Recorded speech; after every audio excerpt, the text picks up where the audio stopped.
Hoje tem seleção brasileira ao vivo na Globo. Atenção para o horário mais cedo, 8h30 da noite, Brasil e Bolívia. É o último jogo das eliminatórias para a Copa do Mundo do ano que vem. Eu já vou conversar com o Felipe Brizola, que está encarando essa altitude boliviana, para trazer informações para a gente aí sobre a seleção brasileira. Tudo bem, meu camarada? Tudo bem, Escobar. Um abração pra você, pra todo mundo que nos acompanha. E não tá fácil, viu?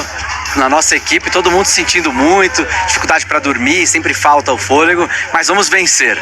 A gente tá aqui num ponto histórico da cidade de La Paz, na Praça Domingo Murillo, onde fica a Assembleia Nacional, ao fundo a Catedral Metropolitana de La Paz, e mais aqui à minha esquerda, a cidade de El Alto, lá em cima do morro, é onde o Brasil enfrenta a Bolívia hoje à noite. Um protocolo todo especial, a seleção nesse momento está em Santa Cruz de la Sierra, que fica a 400 metros do nível do mar. Eles vão vir para cá só às 4h30 pelo horário de Brasília, devem chegar aqui ali cerca de 3 horas antes da partida, e a FIFA permite que isso aconteça em cidades acima de 2.500 metros, porque senão o Brasil teria que chegar um dia antes, mas como tem uma possibilidade de você mitigar os efeitos da altitude, ficando menos de 6 horas, o Brasil opta por isso, e deu certo da última vez. O Brasil venceu por 4-0 a seleção da Bolívia na última eliminatória, Escobar. Ô Felipe, temos pistas da escalação da seleção brasileira para o jogo de hoje? Temos sim, Escobar, um time bem mexido. Tem uma única dúvida na lateral direita, se o Wesley, ex-Flamengo, hoje na Roma, vai ser titular. O Vitinho deve ser, mas vou mostrar na tela para vocês. Só o Alisson e o Bruno Guimarães serão mantidos em relação ao jogo contra o Chile. Então o Brasil vem com o Alisson no gol, Vitinho possivelmente na direita, Fabrício Bruno, o Alex Ribeiro e o Caio Henrique na esquerda. Meio campo com o Andrei Santos, Bruno Guimarães, Lucas Paquetá, e o ataque com o Luiz Henrique, que foi bem demais contra o Chile, o Richarlison e o Samuel Lino do Flamengo, fechando os 11. Um Brasil bem fresco, é assim que o Ancelotti tem dito. Ele quer um time com muita perna, característica diferente. Falou que não dá para sair marcando pressão, tem que esperar mais o adversário. E para a Bolívia vale muito, porque a seleção deles precisa vencer e torcer para que a Venezuela não vença a Colômbia. Aí eles passam para a 7ª posição e podem disputar uma repescagem. A Bolívia não participa de uma Copa do Mundo desde 1994, ou seja, mais de 30 anos participar do Mundial. Dá para você ter uma ideia, Escobar, de como eles estão com muita expectativa para esse jogo de logo mais, e até por isso eles levaram esse jogo para essa cidade que normalmente não acontecia, como a gente acompanha na ótima reportagem do Carlos Gil.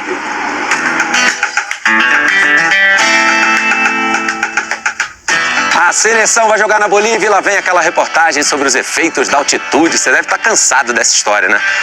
Cansado a gente fica um pouquinho de subir ladeira aqui em La Paz. Mas dessa vez, fica atento.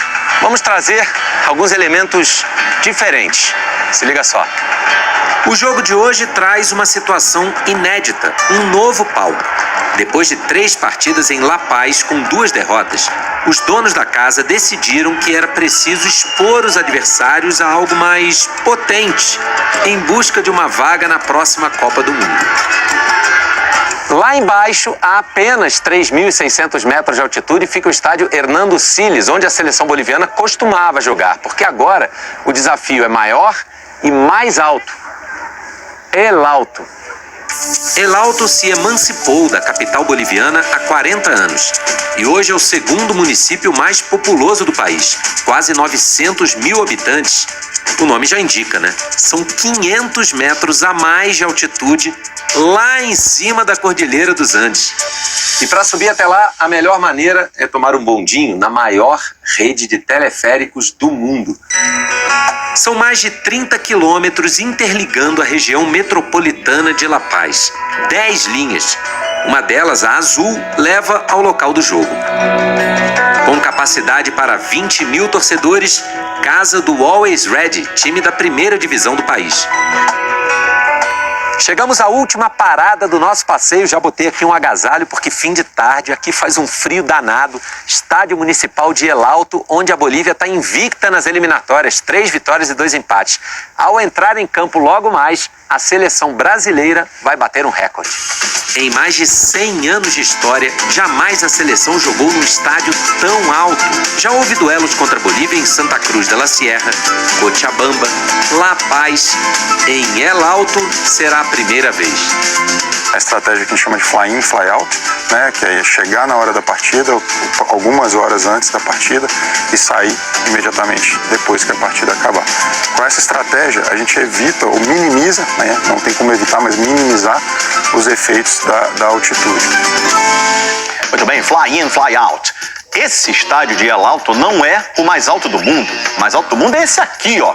Daniel Alcides Carrión fica na cidade de Cerro de Pasco, no Peru, a 4.378 metros de altitude. O clube que manda jogo lá é o Unión Minas, que é fraco, não joga competições sul-americanas. Ainda bem, ninguém precisa ir lá jogar, né? Já pensou? Que momento do Pedro, hein? O camisa 9 rubro-negro voltou a ganhar destaque pelo bom desempenho em campo após o início do ano com algumas polêmicas, né? Nessa semana, o Flamengo recusou uma proposta do Al Rayyan pelo atacante. A gente então fez o quê? Preparou uma reportagem sobre essa evolução do Pedro e na volta a gente vai comentar. Tá faltando pouco para a Copa do Mundo e provavelmente o Pedro quer tirar uma casquinha aí numa convocação. Cadê? De um início de temporada que colocou em xeque sua permanência no Flamengo a voltar a se tornar uma peça indispensável no clube. Pedro retornou aos treinos em abril após grave lesão no joelho esquerdo. Até então, ele era utilizado pontualmente e em julho o nome dele ganhou destaque após um membro do departamento de futebol dizer que aceitaria vender o jogador por 15 milhões de euros. Pouco tempo depois, o camisa 9 foi cobrado publicamente por Filipe Luís pelo desempenho nos treinamentos, o que causou um desconforto, mas que surtiu efeito. No jogo após a polêmica, foi dele o gol da vitória em cima do Fluminense. Esse assunto, como eu falei, já está totalmente encerrado. Como a gente pode ver, eu sempre entrei em campo para dar o meu melhor pelo Flamengo. Como eu sempre falo, a minha força vem de dentro de mim e Deus me deu força para superar esse momento também. E cada momento que eu passo, que eu vivo, serve para amadurecer, crescer como jogador e como pessoa, né? Eu tenho essa consciência e graças a Deus eu mais uma vez pude mostrar, né, que eu estou aqui para dar o meu melhor sempre, né? Independente do que foi falado ou não, eu sei quem eu sou, eu sei o que eu posso oferecer. Pedro deu a volta por cima e ganhou oportunidades com Filipe Luís. Foi relacionado em 11 partidas, marcando 7 gols e dando 2 assistências.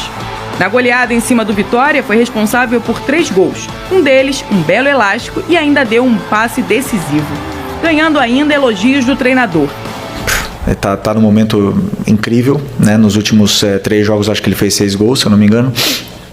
Mas o respeito que eles têm um pelo outro, ele e o Bruno, que o Bruno jogou na Libertadores, e passar a bola pro Bruno fazer o gol de pênalti mostra realmente que a força do grupo não é só palavras, senão em atitudes. Então, essas coisas que deixam o treinador orgulhoso. A evolução de Pedro fez ainda o Flamengo recusar uma proposta do Al Rayyan do Catar. Além disso, atualmente a diretoria rubro-negra não pretende negociar o camisa 9, que vive grande fase pelo time. Pelo Brasileirão, o centroavante já tem 10 gols e entrou na briga pela artilharia. Agora, tudo parece que está indo da melhor forma para o jogador. E se tudo continuar assim, a tendência é que Pedro volte a mostrar muito mais em campo e ser promessa de gol. Muito bem, a produção apurou. A gente falou, qual foi aquele jogo do Flamengo, né, que tem imagens dos jogadores com máscara de oxigênio. Flamengo e Real Potosí, 2007, 4.100 metros acima do mar. Quer dizer, é essa altitude que o Brasil vai pegar, né, tá? Fala nação rubro-negra, somos do canal Fla do Povo e hoje trago notícias para vocês. A janela de transferências do futebol fechou tanto no Brasil quanto na Europa, mas o Flamengo segue atento ao mercado e pode surpreender nos próximos dias isso, porque alguns jogadores estão livres, e entre eles está o dinamarquês Eriksson, que está em negociações avançadas com o clube. Segundo informações do jornalista Mauro Mendes, os dirigentes do Mengão já se movimentam para acertar os últimos detalhes e garantir um reforço de peso para o elenco. A torcida já começa a se animar, porque sabe que um jogador com a qualidade e a experiência do meia europeu pode elevar ainda mais o nível do time. O Flamengo vive uma fase intensa dentro e fora de campo, buscando não apenas conquistas imediatas, mas também montar uma equipe sólida para os próximos anos, e trazer Eriksson seria um passo gigantesco nesse planejamento. O jogador, que já brilhou em grandes clubes da Europa e também pela seleção dinamarquesa, chega como um nome de impacto que pode assumir a responsabilidade de armar o time e ser decisivo em jogos importantes. Vale lembrar que o Flamengo vem sendo protagonista em praticamente todas as competições que disputa, e reforços de peso como esses são fundamentais para manter o clube no topo. e não deixar brechas para os adversários. O ambiente no Ninho do Urubu já é de expectativa, e segundo a apuração de Mauro Mendes da diretoria, está otimista acreditando que a contratação pode ser confirmada a qualquer momento. O meia chega para disputar posição, mas principalmente para ser referência técnica em campo, algo que sempre foi marca do Flamengo nas últimas temporadas. Contar com jogadores que decidem jogos, que chamam a responsabilidade e que possuem experiência internacional. O torcedor já começa a imaginar Erickson vestindo um manto sagrado, distribuindo passes, criando jogadas e ajudando o time a conquistar ainda mais títulos, e não há dúvidas de que essa negociação mexe com todo o cenário do futebol brasileiro, já que a vinda de um craque europeu para o Mengão mostra a força e a grandeza do clube, que segue atraindo atletas de renome mundial. Nos próximos dias a movimentação deve ser intensa e a expectativa é de anúncio oficial muito em breve. Fiquem ligados, porque tudo indica que teremos mais uma grande estrela vestindo as cores rubro-negras, e o Flamengo segue firme em seu objetivo de ser cada vez mais uma potência global dentro do futebol.